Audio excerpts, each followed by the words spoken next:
নমস্কার। আজকে খুব রেলিভেন্ট একটা টপিক নিয়ে কথা বলবো। আমরা রিসেন্ট ফার্স্টে দেখেছি, পেপারে এসছে বেসিক্যালি, দুর্ভাগ্যজনক তরুণ বয়সের মৃত্যু ঘটেছে মাঠে খেলতে গিয়ে।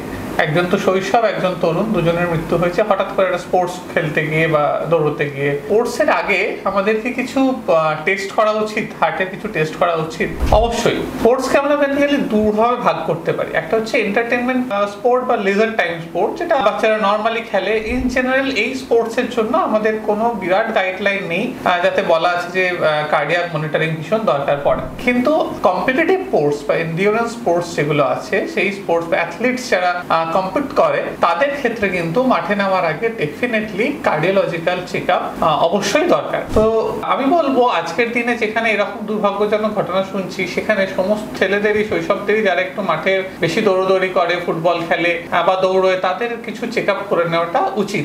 চেকআপ বলতে আমরা কি ধরনের চেকআপ বোঝাচ্ছি? Checkup includes many things, battery of things. তার মধ্যে থাকছে হিস্ট্রি, তার মধ্যে মেন থাকছে ফ্যামিলি হিস্ট্রি। বাড়িতে কারোর কোনো হঠাৎ সাডেন কার্ডিয়াক ডেথ বা অল্প বয়সে মৃত্যুর ঘটনা ঘটেছে কিনা, এটা কিন্তু ভীষণ ইম্পর্টেন্ট। এটার উপর কিন্তু অনেক কিছু আমরা বুঝতে পারি। এটা যদি পজিটিভ হয়, তাহলে আমাদের অনেক আরো বেশি পরীক্ষা করতে হয়। এরপরে আসা যায়, তার ছোটবেলা থেকে কোনো অসুখ আছে কিনা, সে ছোটবেলাতে নীল হয়ে যেত কিনা, একটু কাঁদতে গেলে সে নীল হয়ে যেত কিনা, বা অল্প খেতে গেলে বা দুধ খেতে গেলে হঠাৎ করে তার খুব শ্বাসকষ্ট হতো কিনা, বা বারবার শরীর খারাপ হতো কিনা, ঠান্ডা সর্দি লাগতো কিনা, খুব বেশি ঠান্ডা সর্দি লাগতো কিনা, যার জন্য বারবার হসপিটালাইজ হতে হচ্ছে। এই জিনিসগুলো কিন্তু আমাদের ফ্যামিলি হিস্ট্রির মধ্যে আসছে। এরপর যেটা আমরা করি সেটা হচ্ছে সিম্পল একটা ইসিজি। ইসিজি করে কিন্তু আমরা বেশ কয়েকটা জিনিস, যেগুলো বেসিক্যালি জেনেটিক্যালি আমাদের হার্টে থাকে কিন্তু আমরা বাইরে থেকে বুঝতে পারি না, যেমন হাইপারট্রফিক কার্ডিওমায়োপ্যাথি, কিছু কিছু চ্যানেলোপ্যাথি, যেমন লং কিউটি সিনড্রোম, এই ধরনের কিছু কিছু জিনিস, সেগুলো থেকে সাডেন কার্ডিয়াক অ্যারেস্ট হওয়ার চান্স থাকে। সেগুলো কিন্তু আমরা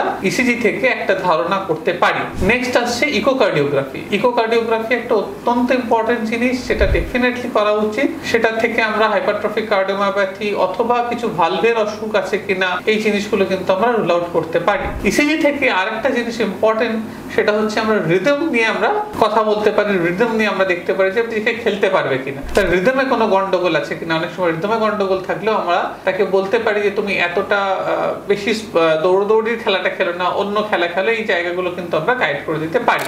এরপরে, এটা যদিও সবার জন্য দরকারি নয়, কিন্তু যারা অ্যাথলিটস তাদের জন্য আমি বলবো ট্রেডমিল টেস্ট বা এক্সারসাইজ স্ট্রেস টেস্টিং একবার করে নিন। টিএমটি অর্থাৎ আমরা যে দৌড়নো বা যে ফিজিক্যাল এক্সারসাইজ আমরা বাইরে গিয়ে করব, সেরকম একটা মিমিক্রি করছি আমাদের কন্ট্রোল এনভায়রনমেন্ট বা ল্যাবরেটরির মধ্যে। তাতে আমরা দেখতে পাচ্ছি যে হার্টে কোনো রকম সমস্যা হচ্ছে কিনা, কোনো রকম অ্যারিথমিয়া হচ্ছে কিনা, কোনো রকম ভেন্ট্রিকুলার ট্যাকিকার্ডিয়া হচ্ছে কিনা, এই জিনিসগুলো কিন্তু আমরা দেখতে পাই। এবং এই রিপোর্টস করে আপনার কার্ডিওলজিস্ট বা আপনার যিনি ডক্টর আছেন তার সাথে যোগাযোগ করুন। সেগুলো দেখে যদি তিনি আপনাকে বলেন যে না, উনি নর্মালি যে কোনো রকম স্পোর্টস খেলতে পারেন, যে কোনো রকম স্পিডে দৌড়তে পারেন, যে কোনো রকম ফিজিক্যাল কন্ট্যাক্ট গেম খেলতে পারেন, তাহলে কোনো আর অসুবিধা রইল না। কিন্তু আজকের দিনে এগুলো আমার মনে হয় এগুলো এবার করার সময় এসে গেছে। এবার আপনার ভাবনা চিন্তা করার সময় কিন্তু এসে গেছে।